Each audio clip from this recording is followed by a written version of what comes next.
ইসলামকে মিটাবার জন্য মিলিয়ন মিলিয়ন বিলিয়ন কোটি ডলার টাকা খরচ হয় ইসলামকে মিটাবার জন্য।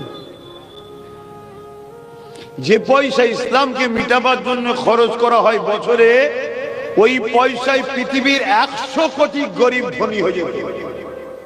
শুনছেন তো নাকি?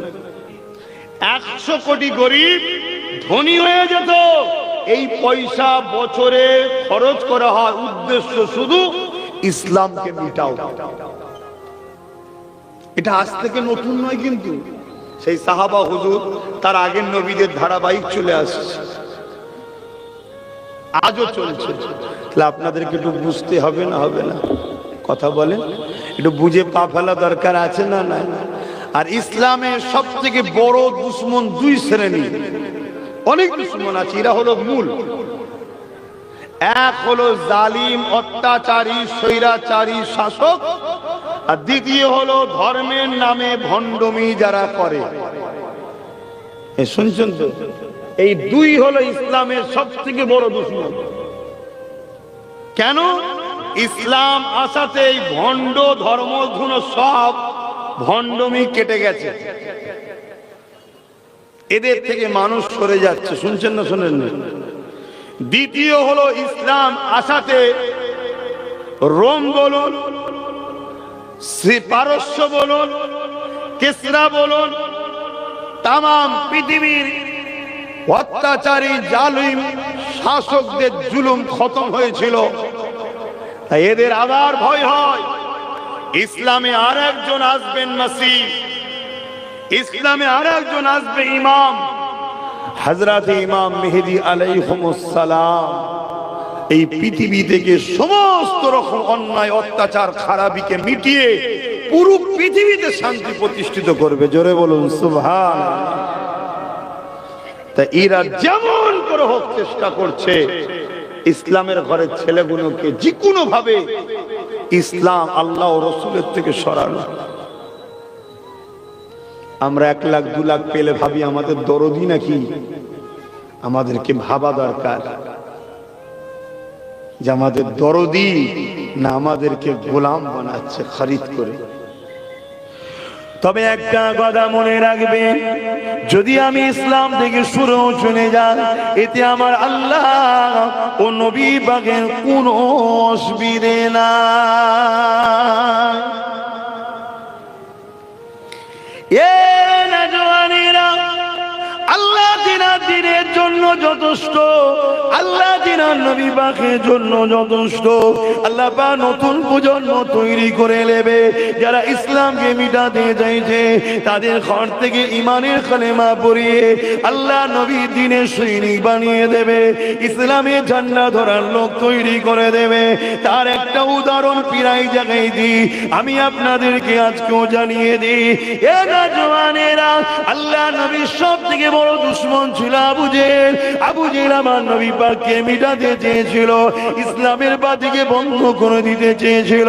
কিন্তু আবু জেহেলের একটা ছেলে ছিল ইকরামা, সে একদিন আমার নবী পাককে দেখে বুকের মধ্যে ধরে জড়িয়ে ধরেছে, যেভাবে আমরা ঈদের দিনে গলায় গলায় মিলি। এই আবু জেহেলের ছেলে ইকরামা আমার নবী পাকের সঙ্গে বুকে বুকে গলায় গলায় মিলে নিয়েছে।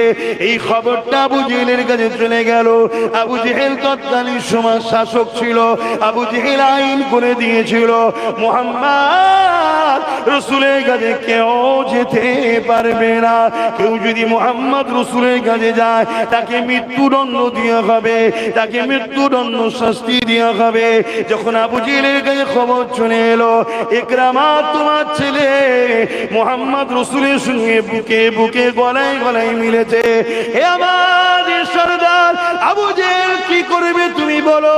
ওই সময় আবু জেহেল বলতে লাগলো, আমার ছেলে তো কি হয়েছে, ছাড় নাই, আইন আইনের রাস্তায় চলবে। আমরা এই কথা শুনি না? শুনি না? এই কথা বলেন, আমরাও শুনি না? আজকের দিনে আইন আইনের রাস্তায় চলবে। আইন আইনের রাস্তায় চলে না, চলে। আইন কমজোরের পিছনে লাগে আর সবলদের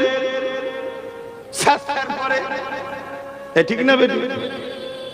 এসব মুখের কথা, আইন আইনের রাস্তায় চলবে, হাকিকাতে হয়? কথা বলছো না তো? যদি হতো তাহলে আরজি করে এই বোনটা ইনসাফ পেল না কেন বলো? একদম তো এটা কোনো শব্দ নয়, দিনের থেকেও সত্য। কি একটা বোন ফুটফুটে মেয়ে, সে কষ্ট করে মেহনত করে আরজি করে চিকিৎসা করছিল, তাকে একদল পশু রেপ করে হত্যা করেছে। এই তো ঘটনা, শাস্তি হয়েছে। লাস্টে দেখাচ্ছে কি একটা রুগা পাটকা সিভিক ভলেন্টিয়ার, সে নাকি একা করেছে। আমার তো মনে হয় বোন যদি একটা উল্টো হাতে চড় মারেও 3 দিন বেবসে পড়ে থাকবে। শুনছেন না শোনেন না? তাহলে কিরকম নাটক চলছে বুঝতে পেরেছো? হ্যাঁ, আমি তো কথা কম বলি, কেন আমি কথা বললে মূল জায়গায় কথা বলে ফেলি। এই আরজি করলে যা নাটক হয়েছে সব ফেক। আরজি করের মূল মাস্টার মাইন্ড কারা, তাদের বিষয়ে কোনো চর্চাই হয়নি, কোনো চর্চা হয়নি। কথা বুঝে আসছে? মূল যারা মাস্টার মাইন্ড তাদের বিরুদ্ধে কোনো চর্চা হয়নি। কারা? ওই এলাকায় যে 2জন মন্ত্রীর ছেলে দাদাগিরি দেয়, খোঁজলাও তারা। কিন্তু সে বিষয়ে কোনো কথাই হবে না, মিডিয়া সে বিষয়ে কথাও বলবে না। কেন? ঘটনা শেষ, মিডিয়ার অফিসের টাকা এসে যাবে। চ্যানেলটা বন্ধ করতে চাস? এই টাকাটা হলে চ্যানেলও চলবে, বেশি কথা বলবি। যে স্যার, শুনছেন না শোনেন না? কিন্তু ইসলামের পক্ষে যারা থাকে তারা ওই সব টাকা দিয়েও কিনা যায় না, কারো হুমকি কারো চুমকি দিয়ে তাদেরকে রুখা যায় না। তার একটা নমুনা হলো আব্বাস সিদ্দিকী।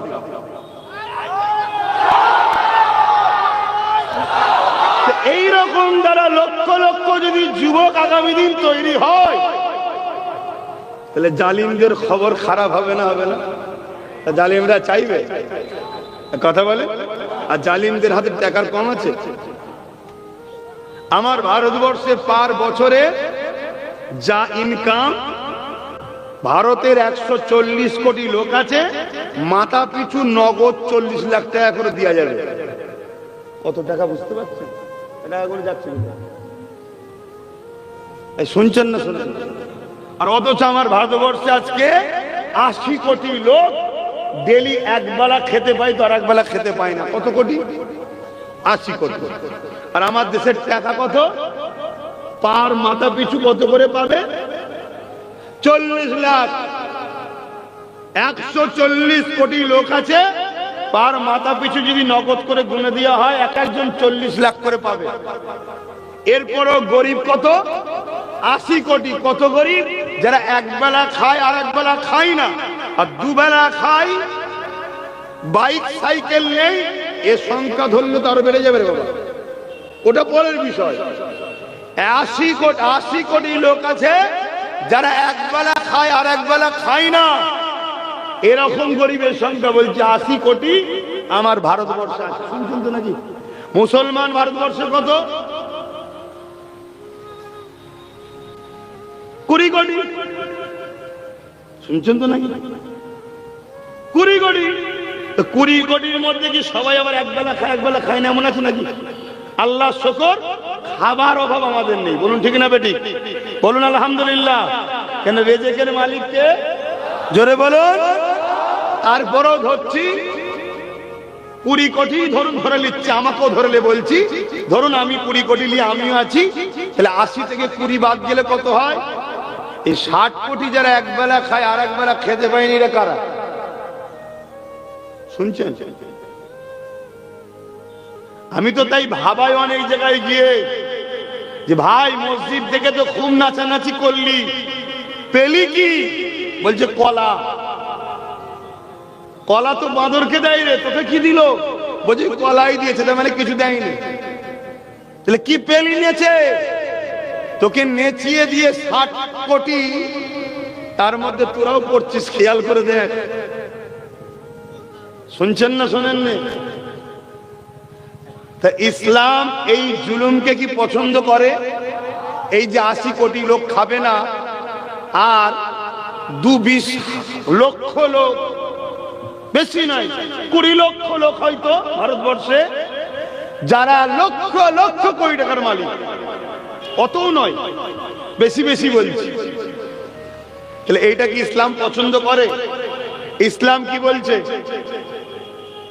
তাহলে ইসলাম যখন এর বিরুদ্ধে, তাহলে যারা ২-২০ লক্ষ রয়েছে ওরা তো চাইছে ইসলামটাকে মুছতে হবে।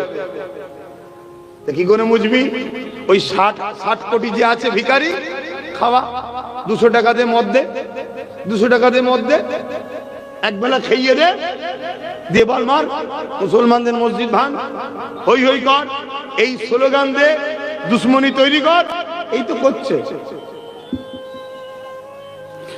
যা বিষয়টি আলোচনা এখন নয়, আমি যে কথা বলতে যাচ্ছিলাম, আমার রাসূলুল্লাহ যেটা রেখে গেছে ওটাকে মজবুত করে আমাকে আপনাকে ধরতে হবে।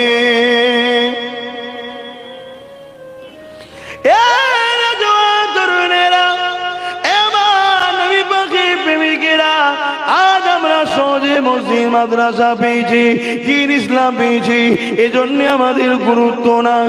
অথচ আমার নবী পাকের সাহাবা হুজুররা কত কষ্ট করেছে ইনসাফের জন্য, ইনসানিয়াতের জন্য, মানবতার জন্য, সভ্যতার জন্য, গরিবের হক মিটাবার জন্য, এতিমের পক্ষে দাঁড়াবার জন্য, অসহায়কে সাহায্য করার শিক্ষা দিবার জন্য, এই দুনিয়ার উপরে ইনসাফ প্রতিষ্ঠিত করার জন্য, ইনসানিয়াত প্রতিষ্ঠিত করার জন্য, মানবতা, মানব শিক্ষা দিবার জন্য, মানব বন্ধন তৈরি করার জন্য আল্লাহ নবী সাহাবারা যখন ন্যায়ের পক্ষে দাওয়াত দিয়েছে, ওই সময় মক্কার অত্যাচারী আবু জিল, উতবা, সাইবারা আমার নবী ও সাহাবাদের উপরে কত জুলুম করেছে। এ নওজওয়ানেরা, তরুণেরা, এমনও দিন গেছে আমার নবী গাছের পাতা মুলকে পাহাড়ে গিয়ে সেই জায়গাতে থেকে গোপনে গোপনে রাত্রি দিনে দাওয়াত দিয়েছে। এমনও দিন গেছে হযরতে বেলাল হুজুরের মতো মানুষকে ধরে নিয়েছে, রডকে গরম করে বেলাল হুজুরের ঠোঁটে মুখে ছ্যাঁকা দিতে লেগেছে। ওই ছ্যাঁকা লাগতে লাগতে লাগতে জিভে যখন গরম লাল রডটা লেগে যায়, জিভটা ফেটে যায়, বেলাল হুজুর তুতলা হয়ে যায়। এ যুবকেরা, এই জুলুম কি তোমাদের উপরে হচ্ছে? না হয়নি, না হয়নি। কিন্তু যেভাবে গাফলতি করছো তোমরা, যদি এই গাফলতির ঘুমের মধ্যে থাকো, এই গাফলতির জিন্দেগির মধ্যে থাকো, এই গাফলতির জীবন ব্যবস্থার মধ্যে থাকো, মনে রাখবে তোমাদের চতুর্দিকে অনেককে তৈরি করা হচ্ছে, তোমাদের বিরুদ্ধে তাদের ব্রেনে বিষ তৈরি করা হচ্ছে, তাদের মাথায় ঢুকানো হচ্ছে মুসলমান দেখলে মারো, মুসলমান মানে আতঙ্কবাদী, মুসলমান মানে জঙ্গি, মুসলমান মানে দেশদ্রোহী, এদেরকে মেরে দিলে পুণ্য হবে। যেমন সাপ দেখলে তুমি আমি বিষধর বলে মারি, ওই রকম তোমাদের পিছনে কোটি কোটি টাকা খরচ করে ক্ষমতাশালী শাসকেরা তাদের আড়ালেতে, তাদের আন্ডারেতে, তাদের ছায়াতলেতে এই জঙ্গি সন্ত্রাস তৈরি করা হচ্ছে, যারা আগামী দিন তোমাদের বেটিদের উপরে, তোমাদের বোনেদের উপরে, তোমাদের বাচ্চাদের উপরে তারা হিংস্র পশুর ন্যায় ঝাঁপিয়ে পড়বে, যে ঝাঁপানোতে তোমাদের পেটিগুলোর ইজ্জত চলে যাবে, তোমাদের বাচ্চাগুলো হত্যা হয়ে যাবে। যেমন আজকে প্যালেস্টাইনের বুকে হচ্ছে, ৪৫,০০০ বাচ্চাকে কাফন পরতে হয়েছে। তাই বলবো, একটু ভেবে চিনতে পা ভালো, আগামী দিনটা বড় ভয়ানক আসছে। রাসূলুল্লাহ যে নয় তার সঙ্গে তুমি থেকো না, যে আল্লাহর নয় তার সঙ্গে তুমি থেকো না। তার বিরোধী যদি করতে না চাও, না করে গিয়ে যাও, কিন্তু তাকে সহযোগিতা তুমি করো না। কেননা মনে রাখবে, আল্লাহ কোরআনে জানিয়ে দিয়েছে, এ দুনিয়ার মানুষেরা তোমাদের প্রকাশ্য দস্যু হলো এই শয়তান। এই শয়তান প্রকাশ্য তোমাদের শত্রু। এই শয়তান যাদের ইশারাতে চলে, শয়তান যাদেরকে কন্ট্রোল করে, তাদের সঙ্গে তোমরা যদি বন্ধু করো, আমার আল্লাহ তাদের হাতে তোমাদেরকে মিটিয়ে দেবে। এটা কোরআনের ঘোষণা তোমাদেরকে জানালা। এখনো সময় আছে, আল্লাহর দিকে ফিরে আসো, নবী পাকের দিকে ফিরে আসো। হয়তো চলার রাস্তাটা একটু কঠিন হবে, কিন্তু মনে রাখবে, ইতিহাস বলছে আমার নবীর পক্ষে যুগে যুগে যারা ছিল, আমার আল্লাহ তাদেরকে বিজয় দিয়েছে। এ যুবকেরা, তার একটা ছোট্ট নমুনা বলে যাচ্ছি। সুলতানে হিন্দ গরিবে নওয়াজ খাজা মঈনুদ্দিন আজমিরি এই হিন্দুস্তানের জমিনে যখন আসে, হুজুরের বিরুদ্ধে অনেক ষড়যন্ত্র হয়েছিল। হুজুরকে ঢুকতে দেওয়া হবে না, হুজুরকে আসতে দেওয়া হবে না, হুজুরকে রুখে দেওয়া হবে। কিন্তু আমার আল্লাহ রসুল যার সাথে আছে, পৃথিবীর কোন শক্তি তাকে মিটাতে পারে না। আমার গরিবে নওয়াজ তিনি হিন্দুস্তানের জমিনে শুধু এসেছে তা নয়, হিন্দুস্তানের আজকের তারিখেও বেতাজ বাদশাহ হয়ে আছে। আরো জোরে বলুন সুবহান।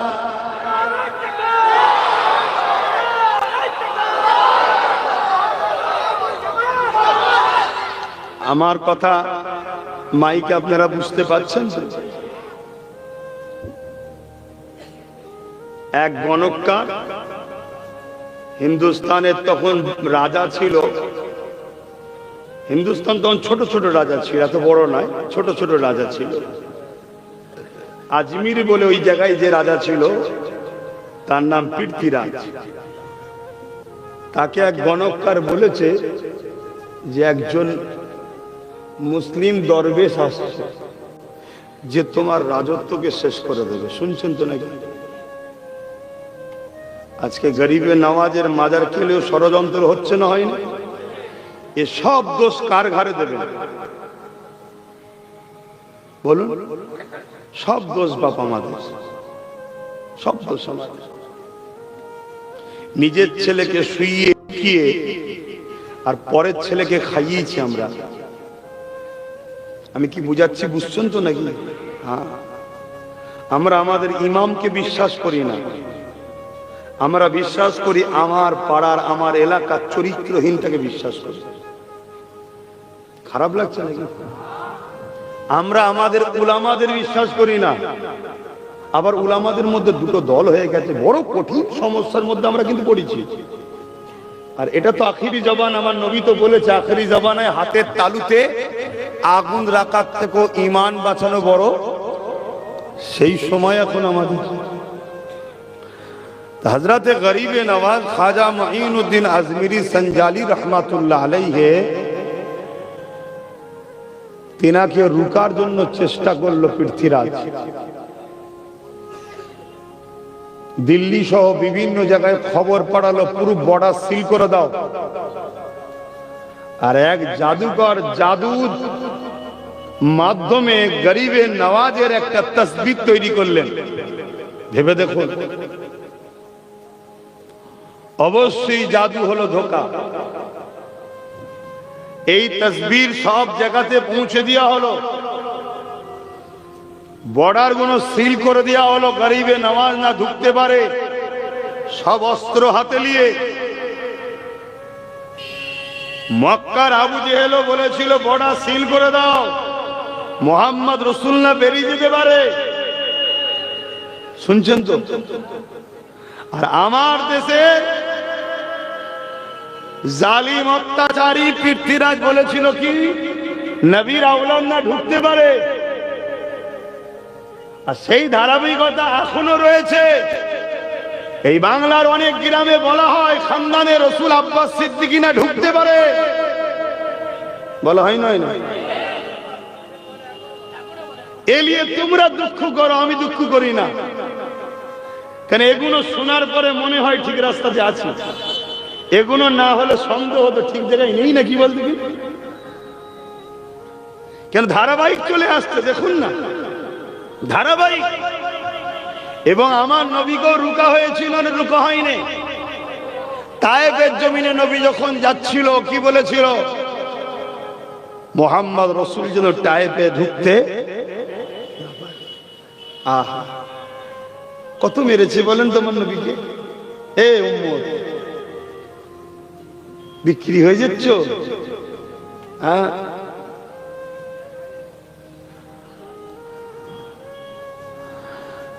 গরিবে নওয়াজ আসছে। আর গরিবে নওয়াজ কোথায় আছে এই তদন্ত লাগাবার জন্য একজন লোককে জাদুকর কি বলে পৃথ্বীরাজ চৌহান পাঠিয়েছিল, যার নাম হচ্ছে রামপাল। কথা বুঝে আসছে? তাকে পাঠিয়েছিল, যাও তো কোথায় আছে বর্তমান দেখো। গরিবে নওয়াজ কে ফলো করে কোথায় আছে খোঁজলে গরিবে নওয়াজ হুজুর তখন আজকের দিনে যেটা লাহোর বলে ওই জায়গায় তখন ছিলেন, যে হাজির হয়েছে। মুখ ভর্তি দাড়ি, বড় জামা, মাথায় পাগড়ি, মুসলমান, কিন্তু নাম কি? গরিবে নওয়াজের কাছে গেলেন, হুজুর আমি আপনার কাছে বায়াত হলো। আরো লোক বসে আছে গরিবে নওয়াজের সঙ্গে বসে, গরিবে নওয়াজ জিকির করায়, আল্লাহ আল্লাহ করে ও জিকির করে, কিন্তু আস্তিনের মধ্যে কি আছে? ছুরি, সুযোগ খুঁজছে, বড় পুরস্কার দেবে, ছুরিলে ঘুরছে। এজন্য আমরা ওসব পড়া করি না, কেন বাঁচাবার মালিক যিনি কে? এই আওয়াজটা ঠিক হলো না তো? পিছনের ভাইগুলো কি বলছেন? বাঁচাবার মালিক কে? একবার শাহাদত আগুল তুলে বলুন আল্লাহ, আরো জোরে বলুন আল্লাহ, আরো একবার বলুন আল্লাহু আকবার। বাঁচাবার মালিক, আর তিনি সব থেকে বড়। এখানে এই কথাটা মনে রাখেন। একটু গরিবে নওয়াজের কথা বলবো আজকে, অসুবিধা আছে? এই জায়গা থেকে অন্য সাইডে যাচ্ছে। একটা জালিম ছিল, জালিমটার নাম আপনারা সবাই শুনেছেন, চিঙ্গিস খান। শুনেছেন তো নাকি? অ্যাকচুয়ালি খান নয়, হান, হয়াকার দন্তন্য হান, চিঙ্গিস হান, খান নয়। এই চিঙ্গিস হান ও পৃথিবীর বিখ্যাত একটা আতঙ্কের নাম। তার মোকাবেলায় পৃথিবীর কোন শক্তি কিন্তু দাঁড়াতে পারেনি। যে এলাকায় ঢুকত পুরো এলাকাকে তাবাহ করে দিত। যুবকরা শোনো, বড় আরামে হাওয়া খাওয়াচ্ছ গায়ে, আল্লাহ ছেড়েছে, ছাড় দেয়নি। আল্লাহ দিয়ে হাত নিয়ে কাদের হয়ে লড়াই করো, আল্লাহ দিয়া পা দিয়ে কাদের পিছনে ঘোরো, আল্লাহ দিয়া জবান দিয়ে কাদের হয়ে কথা বলো, আল্লাহ দিয়া জিন্দেগি কাদের পিছনে খরচ করছো, আল্লাহ দিয়া চোখ দিয়ে কি দেখছো, আল্লাহ দিয়া যৌবনের তাকত কাদের পিছনে খরচ করছো। আল্লাহ ছাড় দিয়েছে, ছেড়ে দেয় না। আমেরিকাকেও আল্লাহ ছাড় দিয়েছিল, পৃথিবী জুড়ে অত্যাচার করেছে, দুনিয়ার বেগুনা বাচ্চাগুলোকে মেরেছে, প্যালেস্তাইনের উপর অত্যাচার করেছে। আমেরিকা ইসরায়েলকে সহযোগিতা করে বোম দিয়ে, অস্ত্র দিয়ে, প্লেন দিয়ে নিরীহ প্যালেস্তাইনবাসীর উপরে রক্তের বন্যা ঝরিয়েছে। খোদা ছাড় দিয়েছিল, ছেড়ে দেয় না। গত 9 দিন হয়ে গেল, আমার আল্লাহ আমেরিকাকে ছোট্ট একটা ধরেছে, ছোট্ট, বড় নয়। দুনিয়া ভাবতে পারে এত বিশাল দাবানল কখনো দেখিনি, কিন্তু একজন ইমানদার বলছে এটা একটা ছোট্ট ব্যাপার আমার আল্লাহর কাছে। ওই আমেরিকার আমার আল্লাহ পাক, আমেরিকার বুকে এক দাবানল শুরু হয়েছে। লস অ্যাঞ্জেলস বলে একটা শহর আছে, যেখানে সব ভিআইপিরা থাকে, কোটিপতিরা থাকে, তাদের কোটিপতি, শিল্পপতি, গায়ক গায়িকা সব থাকে। আমার আল্লাহ সেই শহরকে তাবাহ করে দিচ্ছে আগুন দিয়ে।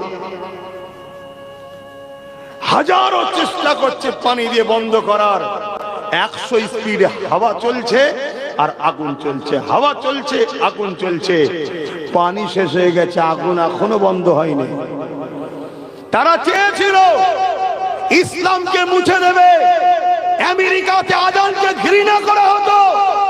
আজকে তারা আগুন বাঁচাবার জন্য, আগুন থেকে বাঁচার জন্য মসজিদের ইমামদের নিয়ে যে বলছে আজান দে বাবা, বাঁচা বাবা, বাঁচা বাবা। এখন সেখানে সরকারি ভাবে আজান দিওয়াচ্ছে। জোরে বলুন সুবহানাল্লাহ, আরো জোরে বলুন সুবহানাল্লাহ। আল্লাহ আমার দেশেও মাঝে মাঝে শুনি কিছু মানবরূপী কুকুররা মাঝে মাঝে বলে আজানে নাকি অসুবিধে হয়। আজানে যদি অসুবিধে হয় তাহলে আমেরিকা আগুন বন্ধ করার জন্য বুঝে নিয়েছে আমাদের সব ক্ষমতা শেষ, আজানই দরকার। আর আমেরিকা শিখলো কার থেকে? এটা শুনবেন না? আজ থেকে বছর 3-4 আগে ব্রাজিল বলে একটা দেশ আছে, ওই দেশের অ্যামাজন জঙ্গলে আগুন ধরেছিল। যে আগুনেতে অ্যামাজন জঙ্গল বিরাট ভয়ানক একটা দাবানল দেখা দিল। আশপাশের পড়োশি দেশ এবং ব্রাজিল সহ সবাই পানি দিচ্ছে, হেলিকপ্টার করে ফ্লাইট করে পানি দিচ্ছে। জঙ্গলের আগুন বন্ধ তো দূরের কথা, পানি যেন পেট্রোলের মতো কাজ হচ্ছে, আগুন আরো বেড়ে যাচ্ছে। তখন ব্রাজিলের সরকার যারা মসজিদ ব্যান করেছিল, আজানকে ব্যান করেছিল, তারা গিয়ে মসজিদ যে কটা খোলা ছিল ওই মসজিদের ইমামদের কাছে গিয়ে করজোরে হাত জোর করে বলছে সব চেষ্টা ফেল, তোমরা একটু দেখো। মসজিদের ইমামরা গেলেন, 2 রাকাত নফল নামাজ পড়লেন। নামাজ পড়ার পরে আল্লাহ শাহী দরবারে হাত তুলে দোয়া করতে লাগলেন, আজান দিতে লাগলেন। আল্লাহ পাকের রহমতে মেঘলা হলো, পানি হলো, আগুন বন্ধ হয়ে গেল। জোরে বলুন সুবহানাল্লাহ। আমরা ইনসাফ পরায়ণ মানুষ, আমরা মানবতা প্রেমিক মানুষ, কিন্তু রক্তে গোস্তে তৈরি। প্যালেস্টাইনে সেই বাচ্চাদের কান্না, প্যালেস্টাইনে সেই মায়েদের আর্তনাদ, প্যালেস্টাইনে সেই বেগুনা বাচ্চাদের চিৎকার আজকে আমাকে বুঝাচ্ছে, বাধ্য করছে। আমেরিকায় যারা আজান দিচ্ছে, আমার মনে হয় এদের আজান আজকে কাজে লাগবে না, কারণ আল্লাহ যখন ধরেছে এর একটা শেষ থেকে ছাড়বে, এটা আমার ঈমান গাওয়া দিচ্ছে। কিন্তু এরপরও আমার আবার বলা দরকার, কেন আমরা নবীর আদর্শে আদর্শিত, আমাদেরকে চেষ্টা করা দরকার মানুষ বিপদ থেকে যেন মুক্তি পায়।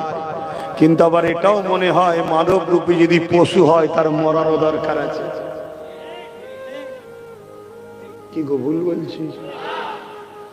তাই আমি তোমাদেরও বলছি, তোমরা যদি আল্লাহর হও, নবীর হও, রেহাই পাবে। এখনো সময় আছে। তুমি মনে করোনি আমার বাপ মুসলমান ছিল, আমি মুসলমান, আমি ছাড় পেয়ে যাব না। 2টো হাত দিয়েছি কি করতে? জুলুম করার জন্য না, জুলুমের হাত থেকে মানুষকে বাঁচাবার। কথা বলো। আসো, সংগ্রাম করো, ঐক্যবদ্ধ হও, সংগঠিত হও, অন্যায়ের বিরুদ্ধে রুখে দাঁড়াও। অন্যায়কারীদের কাছে যদি বুলেটের গুলি থাকে সেনাকে পেতে দাও। মারো গুলি, 500 মারো, 5000 মারো, 5 লাখ মারো। যত মারবে তত সংখ্যা বাড়বে। একদিন তোমাকে মিটবে, তোমাকে মিটিয়ে দিয়ে এই সমাজে শান্তি প্রতিষ্ঠিত আমরা করবো। এই অঙ্গীকারবদ্ধ আমাদের হতে হবে, ঠিক না বেটি? তবেই তো মুসলমান। এই সমাজের এতিম যেন না কাঁদে, এই সমাজের বিধবার উপরে জুলুম যেন না হয়, এই সমাজের ক্ষুধার্ত মানুষ যেন খানা পায়, এ সমাজের হিন্দু হোক, আদিবাসী হোক, সাঁওতাল হোক, মানুষ মানুষে মিলেমিশে থাকবে। কোন মানুষের উপরে অত্যাচার যেন না হয়, এই নিরাপত্তার ব্যবস্থা করার নাম তো ইসলাম। শুধু মসজিদে গিয়ে নামাজ পড়ার নাম ইসলাম? মানুষের নিরাপত্তা তৈরি করার নাম ইসলাম না? ইসলাম না। আসো যুবকরা, ভাবো, তুমি আজকে বিক্রি হয়ে যাবে, খরিদ হয়ে যাবে। তুমি ভাবছো আমার তো ভালোই চলছে, তোমার আখিরাত নাই। আর তোমার পরের জেনারেশন, তোমার ছেলেটার ভবিষ্যৎ কি হবে তুমি একবার ভেবে দেখেছো? হ্যাঁ, তোমার ছেলেটার কি হবে ভাবছো? কত কষ্ট করেছে আমার নবী, সাহাবা, হুজুররা। আল্লাহ নবী কথা বলার জন্য একটা দিন এমন হয়ে গেল, আল্লাহ নবী নবী দয়া নবীর বিরুদ্ধে লড়াই শুরু হয়ে গেল। উহুদের ময়দান ছিল। এই যুবকেরা তরুণীরা বাবেরা আমার নবী পাকের দিকে লক্ষ্য করে মক্কা জালিমরা তীর মারতে লাগলো। আমার নবী পাক খালি হাতে দাঁড়িয়ে রয়েছে। নবী পাকের সাহাবারা চতুর্দিকে না ইনসাফের জন্য লড়াই করতে লেগেছে। ঠিক এমনই সময় এক জালিম নবী পাককে লক্ষ্য করে তীর মারবে। ঠিক এমন সময়তে আল্লাহ নবীর একজন সাহাবী হযরত তালহা রাদিয়াল্লাহু তাআলা তিনি দেখতে পেয়ে যায় আল্লাহ নবী একা দাঁড়িয়ে রয়েছে। এই হযরত তালহা রাদিয়াল্লাহু তাআলা তিনি ছুটে এসে আমার নবী পাকের সামনে দাঁড়িয়ে গেলেন। যে তীরটা আমার নবী পাকের সিনায় লাগার কথা ছিল, ওই তীরটাকে আল্লাহ নবী সাহাবী নিজে সিনায় নিয়ে নিলেন। যুবকেরা তরুণীরা বাবেরা আল্লাহ নবীকে তীর মারতে লেগেছে। হযরত সাহাবী নবীর সামনে দাঁড়িয়ে আছে। একটা দুটো তিনটে চারটে পাঁচটা ছটা 10টা 20টা 20টা 30টা 50 79 থেকে 80টা তীর আমার নবী পাককে লাগার কথা ছিল, সাহাবী নিজের সিনাতে পিঠে লাগিয়ে নিল। এমন সময় সাহাবী জমিনের দিকে টলে পড়ছে।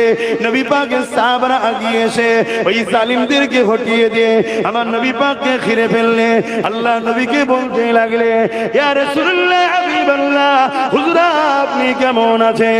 আল্লাহ নবী বলতে লাগলে, এ আমার সাহাবী রে, এ আমার সাহাবা রে, আমি মুহাম্মদ ভালো আছি, তবে আমার তালহাকে দেখো না গো, আমার তালহার খোঁজটা নাও না গো। তালহা আমার ভালোবাসায় নিজেকে কুরবান করে দিল, এই সাহাবীর খোঁজটা নাও না। সাহাবা হুজুররা আগিয়ে গিয়ে হযরত তালহাকে জিজ্ঞাসা করে, ও ভাই তালহা তুমি কেমন আছো? হযরত তালহা বলছে, একটা খুশি সংবাদ আছে আর একটা দুঃখের সংবাদ আছে। খুশি সংবাদ কি? হযরত তালহা বলতে লেগেছে, আমি আমার জানটা আল্লাহর জন্য দিয়ে দিলাম, নবীর প্রেমে দিয়ে দিলাম। এই জন্য আল্লাহ আমার জান এখনো বেরোয়নি, যাবার সময় হয়ে গেছে, কিন্তু আল্লাহ আমাকে জান্নাত দেখাতে লেগেছে। আরো জোরে বলুন সুবহান। দুঃখের খবর কি রয়েছে? হযরত তালহা বলতে লাগলে, আল্লাহ আমাকে একটা জান দিয়েছিল, আমি আমার নবীর জন্য দিয়ে দিলাম। আল্লাহ যদি আমাকে 100টা জান দিত, আমি নবীর জন্য 100টাই জান দিয়ে দিতাম। আরো জোরে বলুন সুবহান।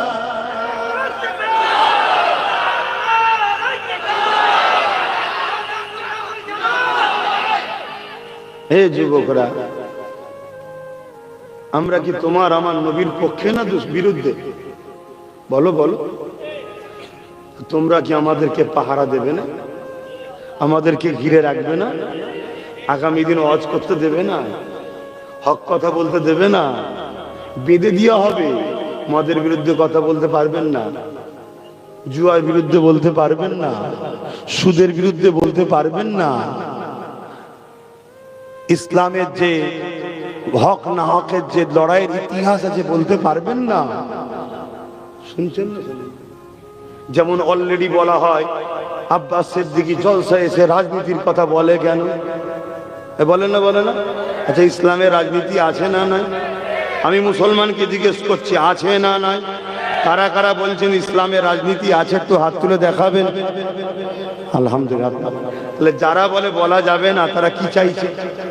ইসলামের এই পাঠটাকে বন্ধ করতে চাইছে না চাই না?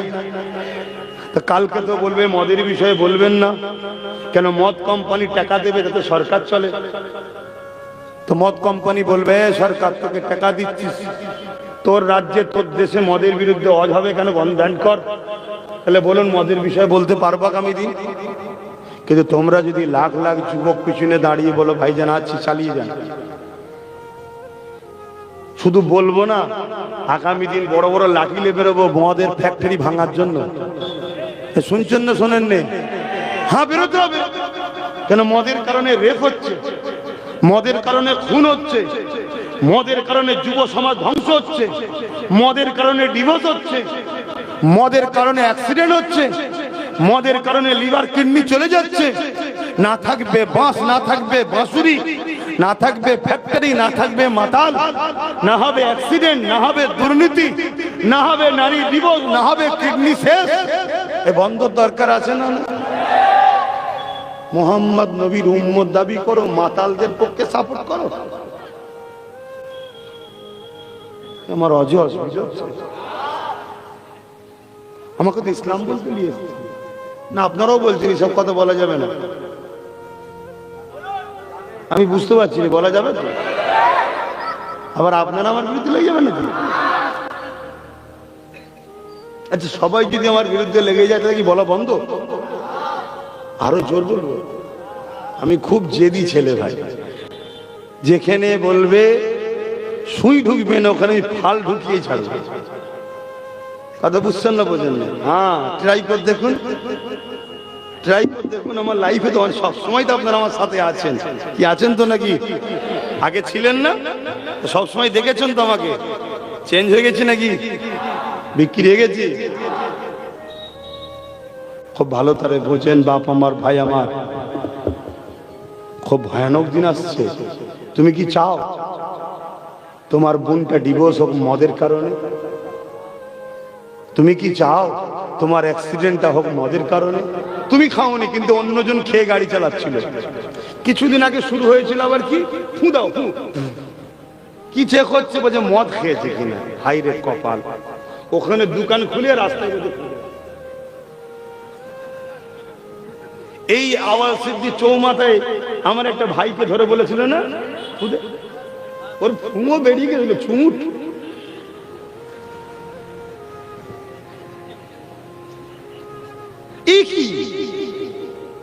টোটাল ব্যান্ড করে দেবে। কি তা করবেন না? মোটা ইনকাম আছে, মাসে মাসে মা বোনেদের দিতে হবে 1000 2000 করে। মদ থেকেই তো টাকা টাকা দিচ্ছে আমার মাকে। আর আমার নামাজি পড়া মা, কোরআন পড়া মা, খেয়ে আগে ফজর পড়তো, এখন ফজরে ঘুমোচ্ছে। আগে কোরআন পড়তো, এখন কোরআন খুলেই আর দেখেনি। এত অ্যালার্জি কিসের হলো না বুঝতেই পারছে না। ধ্বংস হচ্ছে কেন? কেন ভেতরে হারাম ঢুকছে। শুনছেন তো ভাই? হায় হায় হায়। নবী পাকের হাদিস আখরি জামানায় বাপ নিজের কন্যাকে ধরে রাখতে পারবে না। আল্লাহ নবীর হাদিস কি? আখরি জামানায় বাপ নিজের কন্যাকে কন্ট্রোল করতে পারবে না, স্বামী তার স্ত্রীকে কন্ট্রোল করতে পারবে না। তা কার হাদিস? জোরে বলুন। নবীর। ভাবতে পারছেন কিভাবে হচ্ছে? যখন মেয়ের হাতে পয়সা চলে যাবে বাপের দিকে তাকাবে, যখন স্ত্রীর হাতে পয়সা চলে যাবে স্বামীর দিকে তাকাবে। যদি বলেন না আমরা খোদা প্রেমিক, যদি হালাল পয়সা হয় তাকাবে, আর হারাম পয়সা হলে খোদা প্রেমিক আর থাকবে। তাহলে কি প্রাণ পরিকল্পনা চলছে বুঝতে পারছেন তো? এই সব কি দিনকে মিটাবার জন্য না বাঁচাবার জন্য? একটু কথা বলছেন না কেন? তাহলে দিনকে যারা মিটাতে চাইবে ক্ষমতা দিয়ে, তাহলে আমরা কি বলবো না যে এগুলো সব ইসলামের দুশ্মন? এবারে আমার কথা শুনে কে মানবে না মানবে তার ব্যাপার, কিন্তু আমাকে তো বলতে হবে। কেননা আমার নবী পাক অনেক কষ্ট করে ইসলাম প্রতিষ্ঠিত করেছে, অনেক কষ্ট করে জমিন থেকে মদকে ব্যান করেছিল।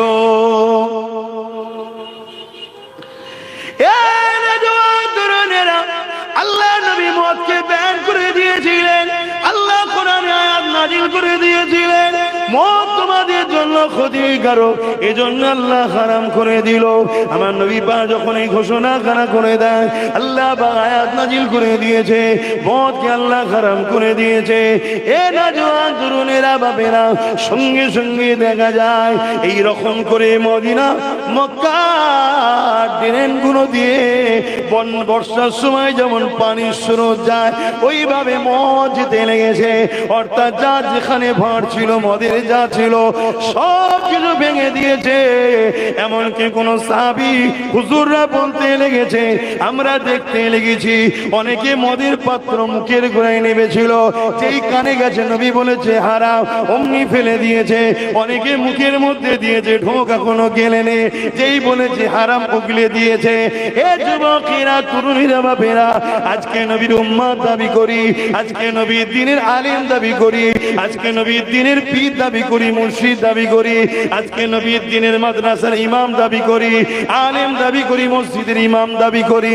আজকে মদকে নিয়ে এত হারুহুরি হচ্ছে, কোন মসজিদে দাঁড়িয়ে ইমাম বক্তব্য দিচ্ছে না, কোন আলেম জলসার মাহফিলে মদের বিরুদ্ধে বলছে না, কোন পীর খানকায় দাঁড়িয়ে মদের বিরুদ্ধে বলছে না। এই সমাজের মুসলিম ঘরের ছেলেরা তারা আজকে মদের দিকে আসক্ত হয়ে যাচ্ছে। মনে রাখবেন, আল্লাহর জান্নাত হলো পাক পবিত্র, যে শরীরে না পাক জিনিস চলে যাবে পাক জান্নাতে ওঠা যাবে না।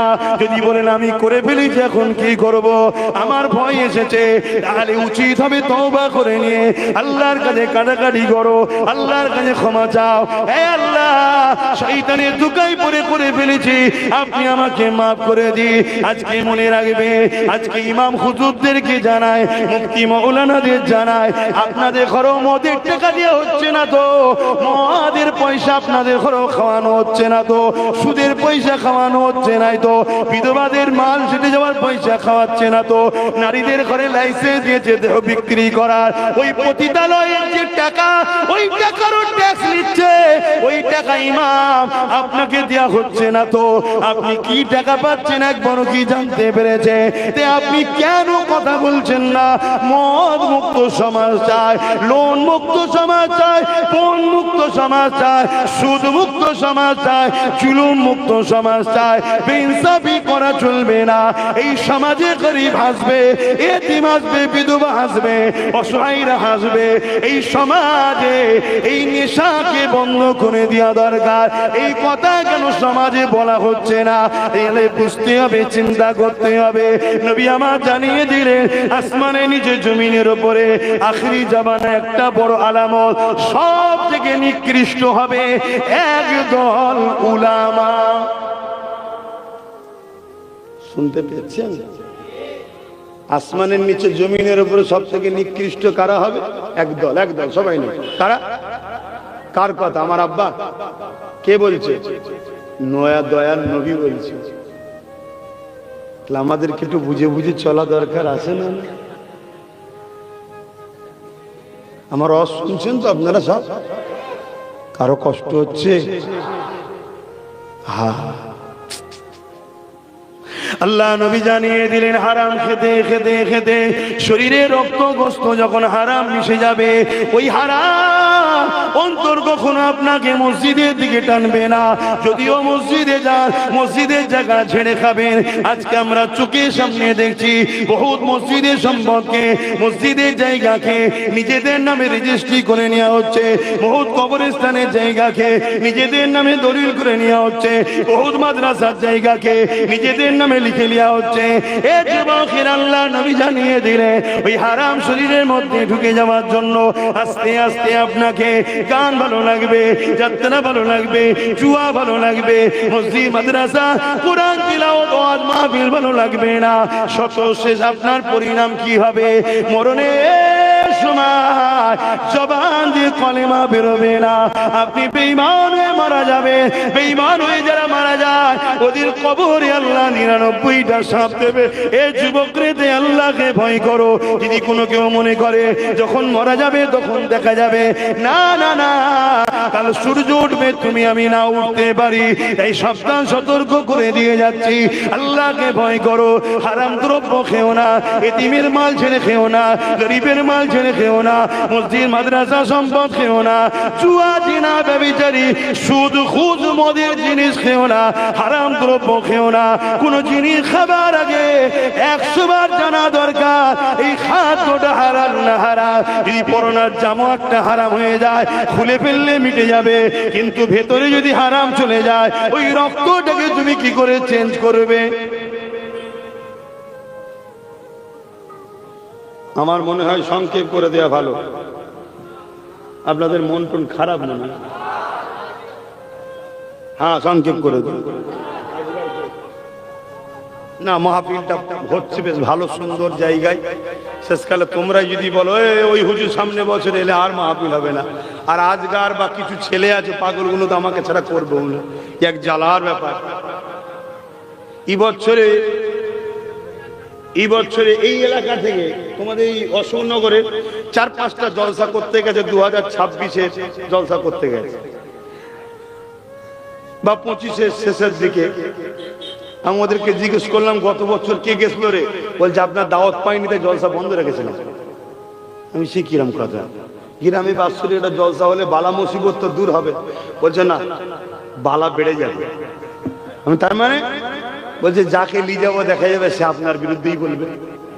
অতএব যে এক কাঠটা হয়েছি কষ্ট করে, এই এক কাঠটার ভাগল লেগে লাভ নেই। এই আগেকার যুবকরা এরকম একসাথে বসতো, আমি অহংকার করছি না, সত্যি করে বলেন তো এভাবে বুঝতো? উত্তর 24 পরগনার যুবকের সঙ্গে অন্য কোন জেলাদের যুবকদের বন্ধুত্ব ছিল, কোন সম্পর্ক ছিল? আর আজকে খেয়াল করে দেখুন, সব জায়গায় একে অপরের সঙ্গে যোগাযোগ আছে, বন্ধুত্ব আছে। তবে এই বন্ধুত্বটাকে সামান্য কিছু অর্থের জন্য আবার ফাটল ধরাবার চেষ্টা চলছে। করবে? খুব সাবধান। যদি তোমাকে কেউ কিছু দেয় আর বিনিময়ে যদি তোমাকে কেউ গোলাম বানাতে চায়, তুমি গোলাম হতে রাজি? এটুকু লিবার আগে দেখো গোলাম হচ্ছ না তো, এটা শুধু মাথায় রেখে দিলে। গোলাম বানাচ্ছে না তো? গোলাম অন্যায় দেখলেও চুপ থাকতে হবে, কেন আমার মনিব করছে। গোলাম কি অন্যায় দেখলেও চুপ থাকতে হবে, কেন আমার মনিব করছে। আর গোলাম তো সে নয় যে অন্যায় দেখলেও বলবে। আমাদেরকে আমার আল্লাহ রাসূল শিখিয়েছে, অন্যায় যদি তোমার ভাইও করে তার বিরুদ্ধেও কথা হবে, ঠিক না বেটা?